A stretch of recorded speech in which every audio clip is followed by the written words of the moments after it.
नमस्कार, आप देख रहे हैं डेली पोस्ट पंजाब, हरियाणा, हिमाचल और मैं हूं आपके साथ राशि चतुर्वेदी। आइए रुक करते हैं आज की तमाम बड़ी खबरों का।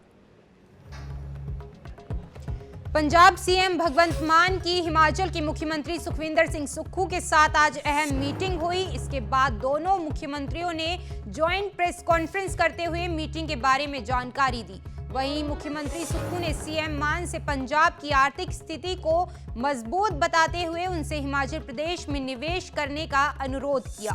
वहीं दूसरी ओर मुख्यमंत्री मान ने कहा कि मीटिंग में सीएम सुक्खू से बिजली से संबंधित बातचीत हुई। वहीं मुख्यमंत्री मान से वाटर सेस पर सवाल किया गया तो उन्होंने बातचीत जारी रहने की बात कही। उन्होंने कहा कि इस संबंध में गलतफहमी को दूर कर लिया गया है।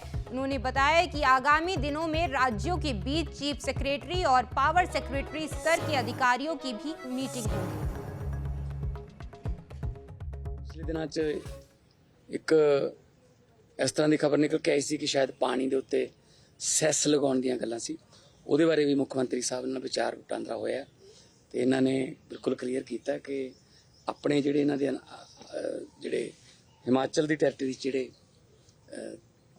हाइड्रो प्रोजैक्ट ने उन्हां ते यह सैस जिहड़ा उहदी इन्हां ने तजवीज़ है। बाकी ये भी फैसला किया गया कि हर 10 दिनों बाद, हर 15 दिनों बाद जिहड़े चीफ सैकटरी या सैकटरी जिहड़े डिपार्टमेंट आने उन्हां दी आपस च मीटिंग होगी तो कोई भी किसी किस्म की कोई शिकवे या शिकायतां ने या सुझाव ने वो आपस च बैठ के उसे पद्धर ते हल हो जाएंगे।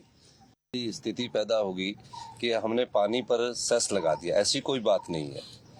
और मैंने अपना स्पष्ट किया माननीय मुख्यमंत्री महोदय को कि जो 172 हिमाचल में हाइड्रो प्रोजेक्ट है, जहां हाइड्रो जनरेट होती है डैम के लेवल पर, वहां हमने वाटर सेस लगाया है।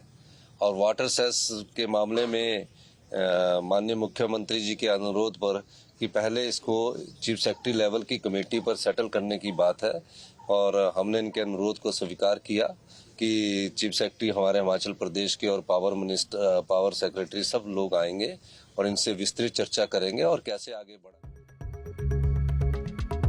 तो वहीं कर्नाटक में 10 मई को वोटिंग होगी। चुनाव आयोग ने प्रदेश की सभी 224 सीटों पर चुनाव का ऐलान कर दिया है। मुख्य चुनाव आयुक्त राजीव कुमार ने कर्नाटक विधानसभा चुनाव को लेकर जानकारी देते हुए बताया कि कर्नाटक में एक ही चरण में चुनाव होंगे। यहां कर्नाटक में विधानसभा चुनाव के लिए वोटिंग 10 मई को होगी, वहीं नतीजे 13 मई को आएंगे।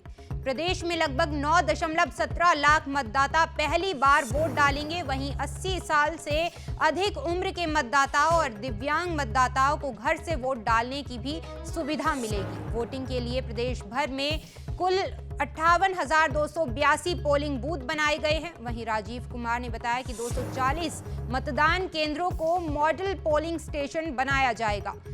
युवाओं को मतदान केंद्रों पर लाने के लिए 224 मतदान केंद्र सिर्फ युवाओं द्वारा संचालित किए जाएंगे। वहीं कर्नाटक में 2018 के विधानसभा चुनाव में कांग्रेस ने 80, जेडीएस ने 37 और भाजपा ने 104 सीटों पर जीत दर्ज की थी और अन्य के खाते में मात्र 3 सीटें आई थी।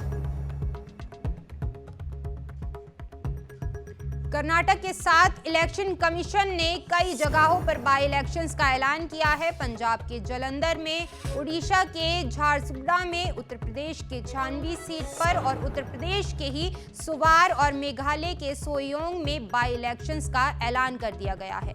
जालंधर में 10 मई को वोटिंग होगी, वहीं 13 मई को नतीजों का ऐलान होगा।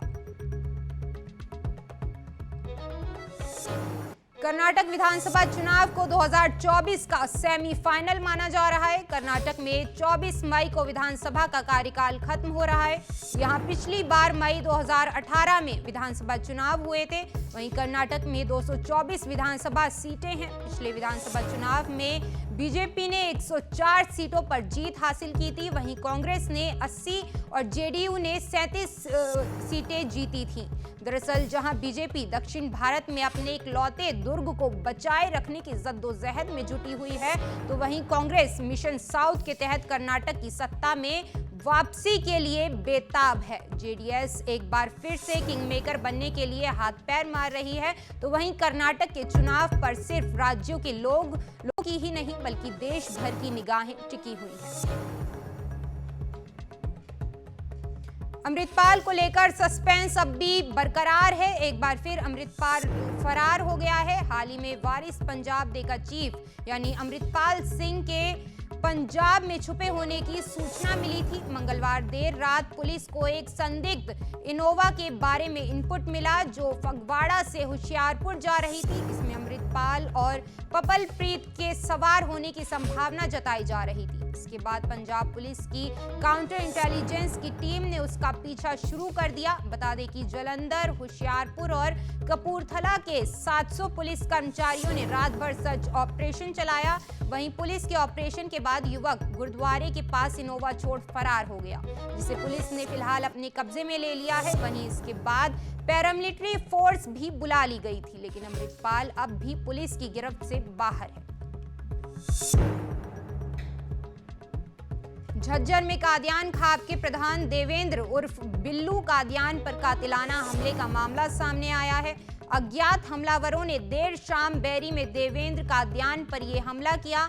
बता दें कि इस हमले में देवेंद्र के अलावा 2 अन्य लोग भी गंभीर रूप से घायल हुए हैं।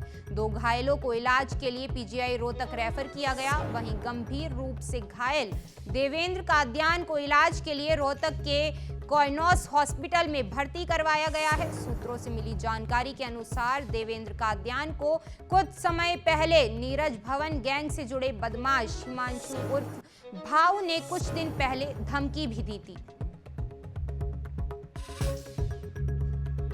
जीरकपुर के प्रीत कॉलोनी इलाके की सब्जी मंडी के बीच उस समय अफरा तफरी का आलम हो गया जब यहां लगी आग ने विकराल रूप धारण करते हुए कई दुकानों को अपनी जद में ले लिया और उन्हें पूरी तरह से राख के ढेर में तब्दील कर दिया। हालांकि दमकल विभाग की टीम मौके पर पहुंची तो रास्ता संकरा होने के चलते उसे काफी दिक्कतों का सामना करना पड़ा। दरअसल इस इलाके में कई बड़े गोदाम भी हैं और उन कारोबारियों के मुताबिक उनका लाखों रुपए का नुकसान इस आग की वजह से हो गया। फायर ब्रिगेड ने बड़ी मशक्कत के बाद इस आग पर काबू पाया। वहीं आग लगने के कारणों का अभी तक पता नहीं चल पाया है। हरियाणा के कुरुक्षेत्र में नेशनल प्रौद्योगिकी संस्थान के 2 छात्र भाखड़ा नंगल डैम में बह गए। कल देर शाम हुई इस घटना से संस्थान में हड़कंप मच गया है। संस्थान में कई अधिकारी और पुलिस भी मौके पर पहुंची, लेकिन रात होने के चलते सर्च अभियान नहीं चलाया जा सका। बताया जा रहा है कि संस्थान के सिविल इंजीनियरिंग विभाग के कुछ छात्र देर शाम नहर में नहाने गए थे। इस दौरान एक छात्र नहर में बह गया, जिसे बचाने के लिए दूसरे छात्र ने प्रयास किया तो वो भी साथ ही बह गया। अन्य छात्रों ने वापस आकर ये सूचना दी, जिसके बाद संस्थान प्रशासन में हड़कंप मच गया। सरकार भ्रष्टाचार पर नकेल कसने के दावे करते हुए रिश्वतखोरों की धरपकड़ को लगातार अंजाम देने में जुटी हुई है। विजिलेंस विभाग अंबाला ने मिली शिकायत के आधार पर कार्रवाई करते हुए ग्राम सचिव को रिश्वत लेते रंगे हाथों काबू किया। विजिलेंस विभाग के मुताबिक ग्राम सचिव मनदीप एक पुराने निर्माण का बिल पास करवाए जाने के एवज में 15,000 की रिश्वत की मांग कर रहा था, जिसके बाद शिकायतकर्ता ने विजिलेंस विभाग को इसकी जानकारी दी और विभाग की टीम ने अपना जाल बिछाते हुए ग्राम सचिव मनदीप को रंगे हाथों दबोच लिया। हरियाणा पुलिस मुस्तैदी से नशा तस्करों की धरपकड़ करने में जुटी हुई है ताकि हरियाणा से नशे का खात्मा किया जा सके। झज्जर पुलिस ने भी मिली जानकारी के आधार पर अपना जाल बिछाते हुए एक नशा तस्कर को दबोचने में सफलता हासिल की है। वहीं पुलिस ने आरोपी के पास से 7 किलो 800 ग्राम चरस बरामद किया है और अब पुलिस उसकी रिमांड हासिल करने के बाद उससे सख्ती से पूछताछ करने की बात कह रही है, ताकि पता चल सके कि इस नशा तस्कर के तार कहां-कहां तक जुड़े हैं। पकड़े गए शख्स की शिनाख्त बद्री मियां के नाम पर हुई है और ये नशे की खेप बिहार से हरियाणा पहुंचाने के लिए यहां पहुंचा था।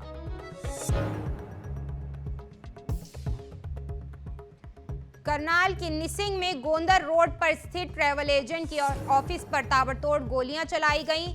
निसिंग के सरे बाजार में दिन दहाड़े गोलियां चलने की घटना से आसपास के इलाकों में सनसनी फैल गई। बताया जा रहा है कि दो युवक बाइक पर सवार होकर आए थे। इस घटना में ट्रैवल एजेंट बलवीर सिंह को फायरिंग में 2 गोलियां लगी, एक गोली टांग पर तो एक गोली बाजू पर लगी। गंभीर हालत में बलवीर को सरकारी अस्पताल में भर्ती करवाया गया है। वहीं सीआईए, एफएसएल और पुलिस की टीमें मौके पर पहुंच जांच में जुट गई हैं।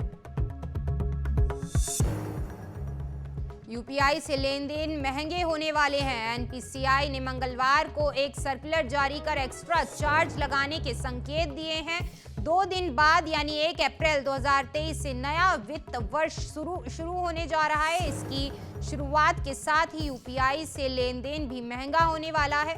वहीं national payment corporation of India ने यूपीआई पेमेंट को लेकर एक सर्कुलर जारी किया है, जिसमें अप्रैल की पहली तारीख से यूपीआई से होने वाले मर्चेंट पेमेंट पर पीपीआई चार्ज लगाने की सिफारिश की गई है। ये चार्ज 0.5 से 1.1% लगाया जा सकता है। सर्कुलर में यूपीआई के जरिए 2000 रुपए से ज्यादा के ट्रांजैक्शन पर 1.1% प्रीपेड पेमेंट इंस्टॉलमेंट यानी पीपीआई लगाने की सिफारिश की गई है। अगर आप लेटेस्ट आईफोन को कम कीमत में खरीदने का प्लान कर रहे हैं तो आपके लिए एक अच्छी खबर है। लॉन्च होने के बाद आईफोन 14 सबसे कम कीमत में अब उपलब्ध है। ये सौदा एप्पल के अधिकतर पुनी विक्रेता यूनिकॉर्न स्टोर द्वारा प्रस्तुत किया गया है। यूनिकॉर्न स्टोर की वेबसाइट पर 128 GB वेरिएंट को 79,900 रुपए की एमआरपी के साथ 69,513 रुपए में लिस्ट किया गया है। वहीं आईफोन 14 के लॉन्च होने के बाद ये पहली बार है जब इसे यूनिकॉर्न स्टोर पर इतनी कम कीमत में लिस्ट किया गया है। भूटान के प्रधानमंत्री लोते थेरिंग ने डोकलाम विवाद का समाधान निकालने में चीन को बराबर का पक्षकार बताया है। भूटान पीएम का कहना है कि डोकलाम के विवाद को सुलझाने में भूटान, भारत और चीन बराबर के साझेदार हैं और तीनों देशों को मिलकर इसका हल निकालना होगा। भूटान के इस रुख से भारत को झटका लग सकता है, क्योंकि भारत का मानना है कि चीन ने अवैध रूप से इस उच्च ऊंचाई वाले क्षेत्र में कब्जा किया है। वहीं बता दें 6 साल पहले डोकलाम में चीनी सैनिकों के अतिक्रमण को लेकर भारत चीन के बीच तनाव काफी बढ़ गया था और लंबे समय तक भारतीय और चीनी सैनिक आमने सामने थे। दोनों देशों के बीच लंबी कूटनीतिक वार्ता के बाद डोकलाम में चीनी सैनिक पीछे हटे थे। वेस्ट इंडीज और साउथ अफ्रीका के बीच 3 मैचों में टी20 सीरीज का आखिरी मैच जोहान्सबर्ग में खेला गया।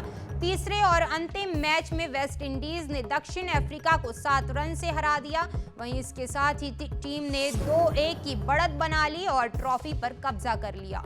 साउथ अफ्रीका ने पहले बल्लेबाजी करते हुए 220 रन बनाए। वहीं जवाब में साउथ अफ्रीका सीमित ने 20 ओवरों में 213 रन ही बना सकी। अल्जारी जोसेफ को प्लेयर ऑफ द मैच का पुरस्कार दिया गया। वहीं उन्होंने 5 विकेट लिए। इसके साथ ही टीम के जॉनसन चार्ल्स को प्लेयर ऑफ द सीरीज चुना गया।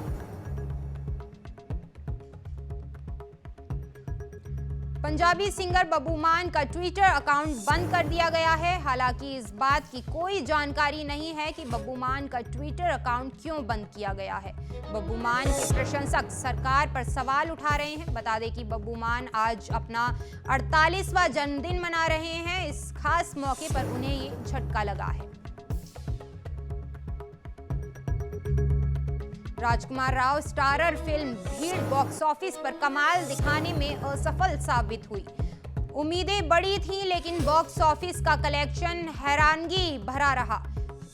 शायद उसकी उम्मीद किसी को भी नहीं थी। कहानी रियल थी। लगा था कि लोग खुद को रिलेट कर पाएंगे और सिनेमा घरों में इसे देखने को मजबूर हो जाएंगे, लेकिन रिजल्ट उल्टा रहा। ओपनिंग डे में ही भीड़ की हालत खस्ता रही। वहीं 5वें दिन यानी पहले मंगलवार का कलेक्शन सामने आया, जो बहुत कम था, लेकिन भीड़ बॉक्स ऑफिस कलेक्शन ने बॉक्स ऑफिस पर 5वें दिन 16 लाख रुपए की कमाई की, जो कि सोमवार के कलेक्शन से भी कम रहा। बता दें इससे पहले सोमवार को फिल्म ने 20 लाख रुपए की कमाई की थी। देश भर में हर्षोल्लास के साथ नवरात्रि का पावन पर्व मनाया जा रहा है। नवरात्रि का आज 8वां दिन है। आज के दिन देवी महागौरी की पूजा अर्चना की जाती है। कुछ श्रद्धालु आज के दिन महागौरी की पूजा करके कंजक पूजन के बाद अपना व्रत खोलते हैं। आज के दिन देवी मां को हलवा, पूरी और चने का भोग लगाया जाता है। कहते हैं कि भक्त देवी मां की सच्चे मन और पूरी श्रद्धा भाव के साथ पूजा आराधना करते हैं तो उनकी सभी मनोकामनाएं पूरी होती हैं। राहुल गांधी की लोकसभा सदस्यता रद्द करने को लेकर कांग्रेस पार्टी का पूरे देश में धरना प्रदर्शन जारी है। हिमाचल के मंडी में भी राहुल गांधी के समर्थन में कांग्रेस कार्यकर्ताओं ने रैली निकाली। वहीं कांग्रेस ने गांधी चौक पर धरना प्रदर्शन किया। कार्यकर्ताओं का कहना है कि भारतीय जनता पार्टी की सरकार लोकतांत्रिक ढांचे को खत्म करने में लगी है, जिसका कांग्रेस पार्टी जोरदार विरोध करती है। पार्टी ने जो हमारे राष्ट्रीय पूर्व में हमारे अध्यक्ष माननीय सम्माननीय राहुल गांधी जी की जो सदस्यता रद्द कर दी गई है, उसके विरोध में हम आज ये धरना प्रदर्शन कर रहे हैं। हर ब्लॉक में धरना प्रदर्शन हो रहे हैं और हम चाहते हैं कि ये केंद्र की जो तानाशाही है, आज लोकतंत्र की हत्या की जा रही है। हम चाहते हैं कि राहुल गांधी की सदस्यता को बहाल किया जाए और आज हर व्यक्ति सहमा हुआ है। कोई भी व्यक्ति अपनी आवाज उठाता है, उनके पीछे ईडी या सीआईडी लगा दी जाती है। वित्त वर्ष 2023-24 के लिए नगर निगम मंडी ने अपना बजट पेश किया है। मंडी नगर निगम के 15 वार्डों में अलग अलग विकास कार्यों पर 74 करोड़ 52 लाख 26 हजार खर्च किए जाएंगे। वहीं वित्त वर्ष 2022-23 और बैलेंस की बात की जाए तो नगर निगम के पास 22 करोड़ 23 लाख 3 हजार है। वो 10 करोड़ 82 लाख 15 हजार जो हमें आय हुई थी, आय जो प्रस्तावित है, और जो कैपिटल रिसीट है वो 41 करोड़ 47 लाख 8 हजार, और जो हमारा खर्चा है प्रस्तावित इस साल के बजट का वो 12 करोड़ 43 लाख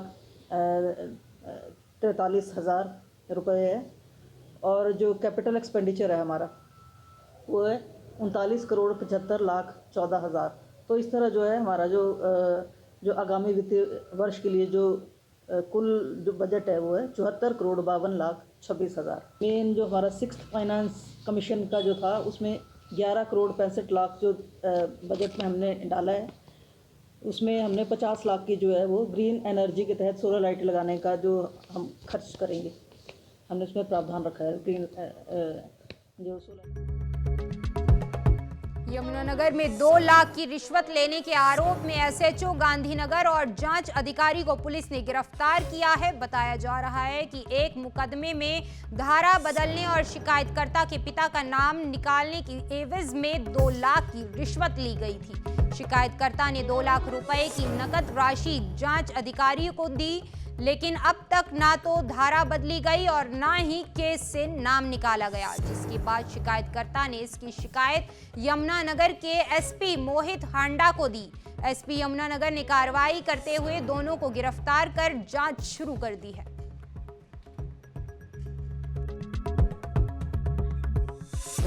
रिश्वत की डिमांड की गई थी।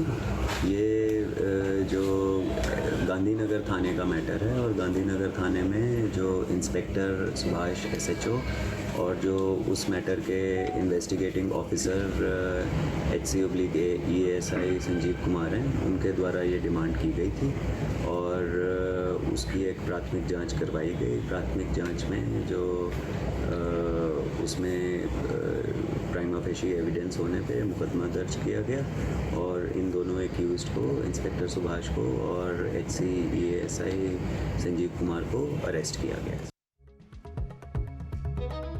रेवाड़ी दिल्ली में मुख्यमंत्री उड़नदस्ता की टीम ने आरटीओ कार्यालय में रेड की। इस दौरान 32 में से 8 कर्मचारी गैर हाजिर मिले। सीएम फ्लाइंग की अचानक हुई इस कार्रवाई के बाद आरटीओ विभाग में हड़कंप मच गया। टीम ने कर्मचारियों की रिपोर्ट बनाकर उच्च अधिकारियों को भेज दी है। अनुपस्थिति पाए गए कर्मचारियों के खिलाफ अब कार्रवाई की जाएगी। हरियाणा और पंजाब के शंभू बॉर्डर पर हरियाणा पुलिस पूरी मुस्तैदी के साथ अपना चेकिंग अभियान छेड़े हुए है। पुलिस के मुताबिक ये अभियान स्टेट पुलिस कोऑर्डिनेशन के तहत चलाया गया है ताकि कोई भी शरारती तत्व बचकर ना जाने पाए। डीएसपी अंबाला की ओर से इस बात का हवाला भी दिया गया कि अमृतपाल मामले के चलते भी हरियाणा पुलिस और पंजाब पुलिस आपस में संपर्क साधे हुए हैं और इस मसले पर हरियाणा पुलिस अलर्ट पर है। जो भी हमारे पास अगर किसी प्रकार की कोई सूचना आती है तो हम उस तरीके से कार्रवाई करते हैं। और अमृतपाल और उसके दोस्त को लेके आपको पता ही है कि पंजाब पुलिस भी पूरा हर जगह अभी चेकिंग भी कर रही है, छापेमारी भी कर रही है। अगर हरियाणा की तरफ भी कोई आता है, हमारे पास भी कोई इन्फॉर्मेशन आती है तो हम भी अपनी ड्यूटी मुस्तैदी से करेंगे। मेरा ये बॉर्डर पड़ता है, जैसे हमारी इंटर स्टेट की जो पहले मीटिंग भी होती है, लगातार मीटिंगें चलती रहती है, उसमें हम लोगों को यही डिस्कस होता है कि कोई भी सस्पेक्टेड है कि हमारे हरियाणा से उधर जाने वाले या उधर से इधर आने वाले, उन लोगों की हम चेकिंग करते हैं। कोई भी मिलता है सस्पेक्टेड, चाहे वो हमारा मुलजिम है चाहे पंजाब का मुलजिम है, तो एक दूसरे से हम कोऑर्डिनेट करके उसके खिलाफ कार्रवाई। कुरुक्षेत्र के ऐतिहासिक गुरुद्वारा छठी पातशाही आज रूहानियत और सेवा के रंग में रंग गया है और मौका था छठी पातशाही के इस गुरुद्वारा परिसर में स्थित पवित्र सरोवर की कार सेवा का, जिसकी शुरुआत 5 प्यारों की अगुवाई में की गई और साथ ही आई हुई संगत ने अपना योगदान देते हुए इस पवित्र सरोवर की सफाई में योगदान देना शुरू कर दिया। हालांकि ये अभियान लंबा चलेगा, लेकिन सिख संगत और दूसरे श्रद्धालु भी पूरी आस्था और श्रद्धा के साथ कार सेवा करते हुए अपने आप को धन्य मान रहे हैं। ਵੱਡਾ ਆਸ਼ੀਰਵਾਦ ਹੋਰ ਕੀ ਹੋ ਸਕਦੀ ਹੈ। ਹਰਿਆਣਾ ਦੁਆਰਾ ਪ੍ਰਬੰਧਕ ਕਮੇਟੀ ਵੱਲੋਂ ਪਹਿਲੀ ਕਾਰ ਸੇਵਾ ਅੱਜ ਇਸ ਸਥਾਨ ਤੋਂ ਸ਼ੁਰੂ ਕੀਤੀ ਗਈ। ਸੰਗਤ ਦੀ ਅਸੀਸ, ਸੰਤ ਮਹਾਂਪੁਰਖਾਂ ਦੀ ਅਸੀਸ, ਗੁਰੂ ਦੀ ਅਸੀਸ ਦੇ ਨਾਲ ਅੱਠ ਮਾਰ ਦਾ ਸਮੁੰਦਰ ਦੇਖ ਰਹੇ ਹੋ, सब गुरु दी में है। हम कहेंगे गुरु की बख्शिश, जिसका कार्य दिन ही किया मानस किया बेचारा। हरियाणा सिख गुरुद्वारा मैनेजमेंट कमेटी ने बढ़िया पहला वादा किया सी कि गुरुद्वारा साहबाना के अंदर हर तरह की सफाई की जाएगी। मंद करमजीत सिंह जी की अगवाई, साडे प्रधान जी की अगवाई, सारे सरोवरों की सफाई का निर्णय लिया है। वो अज कुरुक्षेत्र 6वीं पातशाही तो शुरू की गई और होर भी जिन्ने सरोवर हरियाणा के अंदर है ने सारिਆਂ ਦੀ सफाई कराई जाएगी और खाली सरोवरों की ही नहीं, हर तरह की गुरुद्वारे के अंदर सफाई कराई जाएगी। सफाई अभियान का जो बीड़ा लिया सी। हरियाणा में कोरोना के एक्टिव केस बढ़ने के बाद कैथल में भी स्वास्थ्य विभाग अलर्ट हो गया है। अस्पताल में कोरोना से निपटने के लिए सभी तैयारियां मुकम्मल कर ली गई हैं। अस्पताल प्रबंधन ने कोरोना की सैंपलिंग बढ़ाने के निर्देश भी जारी कर दिए हैं। यही है कि जैसे जिस तरह से पूरे देश के अंदर केस बढ़ रहे हैं, हरियाणा में भी पिछले समय से कुछ केस बढ़े हैं, लेकिन कैथल ज़िले के अंदर अभी कोई केस एक्टिव भी नहीं है, ना कोई केस मिला है। हम लगभग 60 के करीब की सैंपलिंग हर रोज़ कर रहे हैं और जिस तरीके से हरियाणा में केस बढ़ रहे हैं उसके मद्देनज़र हम इस सैंपलिंग को बढ़ाने के डायरेक्शन दिए कि जो भी कोई पेशेंट जो संभावित कोविड का पेशेंट लगता हो या कोई इन्फ्लुएंजा से ग्रसित हो, तो उनकी सैंपलिंग लेके टेस्ट कराए जाएँ। और यही है कि लगभग कम से कम 100 टेस्ट हम डेली करना चाहेंगे। फिलहाल के लिए इस बुलेटिन में इतना ही। मुझे दीजिए इजाज़त और आप देखते रहिए डेली पोस्ट पंजाब, हरियाणा, हिमाचल।